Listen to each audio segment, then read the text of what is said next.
Alabama newspaper exec accused of spanking female workers. Anniston, Ala.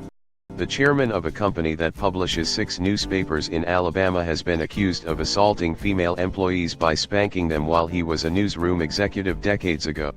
In reports published in Alabama news outlets, at least 3 women say H.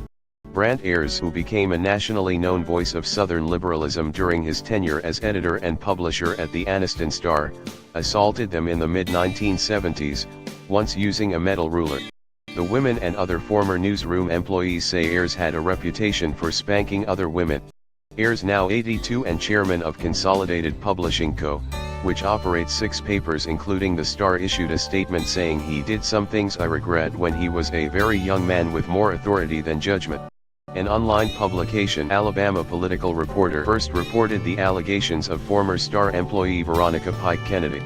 The Star later published its own account quoting Kennedy and 2 other women who declined to have their names published. The Montgomery Advertiser also interviewed Kennedy and cited one woman who asked to remain anonymous. Kennedy told the Advertiser she was working as a part-time clerk in a nearly deserted newsroom on a Saturday morning more than 40 years ago when Ayers after he asked her to read one of his columns and she jokingly asked who had written it.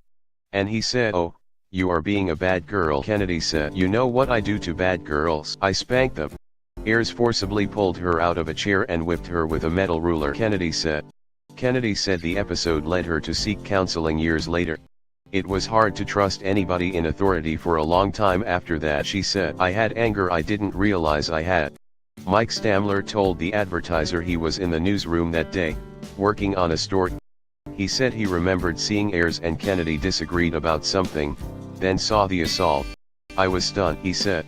Tricia O'Connor, a journalism professor who worked at the Star as a reporter and editor during the period, told the Associated Press in an interview Tuesday that although she didn't witness or experience assaults, stories of Ayers' behavior were so numerous that she and other women at the paper would tell new female workers to avoid Ayers and stay away from his office unless accompanied by a supervisor.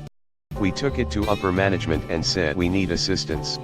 This is terrible." Basically, from what we were able to see, nothing happened, said O'Connor, who teaches at Coastal Carolina University in Conway, South Carolina.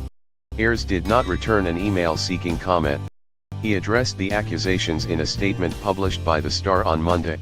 "As a very young man with more authority than judgment, I did some things I regret," Ayers said. "At my advanced age I wish I could relive those days again, knowing the seriousness of my position and with the accumulated judgment that goes with it.